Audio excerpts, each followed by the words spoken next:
যদিহে আপুনি হেপি হৈ থাকিব খুজিছে বা সুখী হৈ থাকিব খুজিছে, জীৱনত আপুনি অকলে থাকিব শিকক।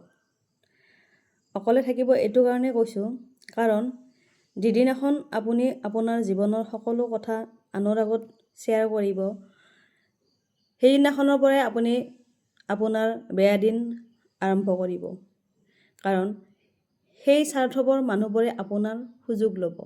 আপুনি কি কৰিছে, কি কৰা নাই, কি খাইছে, কি পিন্ধিছে, সকলোখিনি তেখেতসকলে গম পাই যাব। তাৰপিছত পিছফালৰ পৰা তেখেতসকলে আপোনাক খুচি থকা আৰম্ভ কৰিব, আৰু সেইদিনাৰ পৰাই আপোনাৰ বেয়া দিন আৰম্ভ হ'ব। সেয়েহে আপোনাৰ পাৰ্চনেল লাইফ কাকো জানিব নিদিব, কাৰো আগত শ্বেয়াৰ নকৰিব। পাৰ্চনেল লাইফ বুলি নহয়, আপুনি একচুৱেলি জীৱনত কি কৰি আছে, আপুনি কি কাম আৰম্ভ কৰিছে বা কি কৰিব, সেইটো কাকো জানিব দিব নালাগে। মোৰ পাৰ্চনেল লাইফৰ অভিজ্ঞতাৰ ফালৰ পৰা আপোনাক কৈছোঁ। মই তেনেকুৱাকৈ মোৰ পাৰ্চনেল লাইফটো যদিও আপোনালোকক কৈছোঁ, মই তেনেকৈ ৰাখিব নোৱাৰোঁ।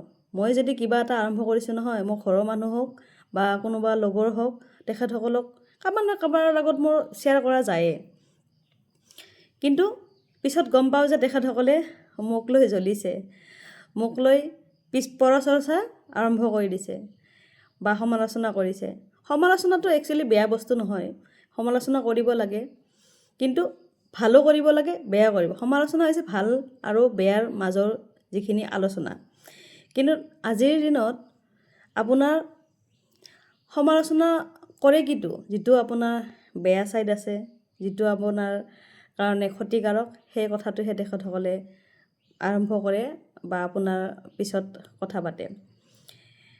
তো সেয়েহে আপুনি অকলে থাকক, কাকো আপোনাৰ বিষয়ে জানিব নিদিব। এইখন সমাজত যদিহে আপুনি ভালদৰে চলিব খুজিছে বা ছাকচেছ পাবলৈ বিচাৰিছে, তেতিয়াহ'লে অকলে থাকক আৰু হেপি হৈ থাকক। এইখিনিয়ে। যদিহে মোৰ ভিডিঅ'বিলাক ভাল লাগে বা আপোনালোকে মোৰ আহি থকা দিনবোৰত আপোনালোকে আৰু ভাল ভাল কথা শুনিব খোজে, তেতিয়াহ'লে মোৰ চেনেলটো ছাবস্ক্ৰাইব কৰি দিব আৰু লাইক, কমেণ্ট, শ্বেয়াৰ আৰু ছাবস্ক্ৰাইব কৰি দিব। ছাবস্ক্ৰাইবটো দুবাৰ হৈ গ'ল। একচুৱেলি মোৰ কথা পতা ইমান অভ্যাস নাই, মই জাষ্ট আৰম্ভহে কৰিছোঁ। মই নিজক একচুৱেলি মটিভেট কৰিছোঁ। মোৰ বিষয়ে মানুহে বহুত আলোচনা কৰে, মোৰ য'তে নহওক, মানে মোৰ ঘৰৰ মানুহ হওক বা বাহিৰত সমাজতেই হওক নাইবা অফিচতেই হওক, চবেই তাৰমানে মই পিছত গম পাওঁ যে মোৰ বিষয়ে তেওঁলোকে আলোচনা কৰি আছে। আৰু কি আলোচনা কৰিছে? মই মানে নিগেটিভ এনাৰ্জি তেখেতসকলৰ মতে। কাৰণ মই সঁচা কথা কওঁ, যিটো হৈছে সেইটোৱে কওঁ, আৰু সেইটো হৈছে তেখেতসকলৰ কাৰণে নিগেটিভ এনাৰ্জি। মই তাৰমানে তেখেতসকলৰ বাবে নিগেটিভ এনাৰ্জি। কিতাপত পঢ়িছিলোঁ যে সত্য কথা ক'ব লাগে আৰু ভাল কাম কৰিব লাগে, কিন্তু আজিৰ দিনত জানো সত্য কথা ক'লে আপুনি জীয়াই থাকিব পাৰিব? আজিৰ দিনত হৈছে ডুৱেল ফেচ। যদিহে আপুনি দুমুখীয়া হ'ব নোৱাৰে, তেতিয়াহ'লে সমাজত চলিব নোৱাৰে। আৰু মোৰ প্ৰব্লেমটো হৈছে, মই মানে যিটো হৈছে সেইটোৱে কৈ দিওঁ আৰু মানে চিধা কৈ দিওঁ। মোৰ কোনো একা বেকা নাই, মই কোনো তাতে বনাই নকওঁ, যিটো হৈছে মই সেইটোৱে কৈ দিওঁ।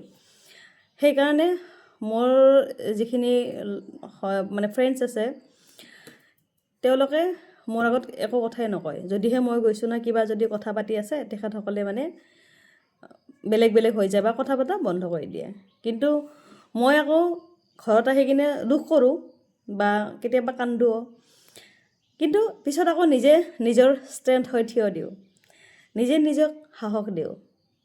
কাৰণ জীৱন এবাৰেই পোৱা যায়, পৃথিৱীত এবাৰৰ কাৰণে আহিছোঁ, তো জীৱন এনজয় কৰিব লাগে। জীৱনটো বহুত মূল্যৱান। সেয়েহে সকলোকে কওঁ, হেপি হৈ থাকক, অকলে থাকক আৰু কাৰোৰ পৰা একো আশা নকৰিব। নিজৰ যি আছে সেই লৈ মানে চলিব চেষ্টা কৰক। এইখিনিয়ে। মই একচুৱেলি ইমান কি বুলি কয়, উপদেশ দিয়াৰ যোগ্য নহয়, তথাপি নিজকে মই মানে এনেকুৱাকৈ বনাই লৈছোঁ যে মই পাৰিম। ইউটিউব চেনেলটো মটিভেশ্যনেল স্পীচৰ ওপৰতে নাম দিছোঁ, আৰু কিয় নোৱাৰোঁ মই চাই ল'ম। নিজকে তাৰমানে সেনেকৈ উৎসাহ দিছোঁ আৰু সেইমতে ভিডিঅ' বনাই আছোঁ। আপোনালোকে কেনেকুৱা পাইছে, যিসকলে মোৰ ভিডিঅ' চাই আছে আপোনালোকে যেন কমেণ্ট কৰি মোক জনায় যে ভাল লাগিছে, বেয়া লাগিছে। বেয়া লাগিছে যদিতো ক'বই, ভাল লাগিলেও ক'ব। তো আজিলৈ আহিছোঁ, বাই বাই, জয় আই অসম।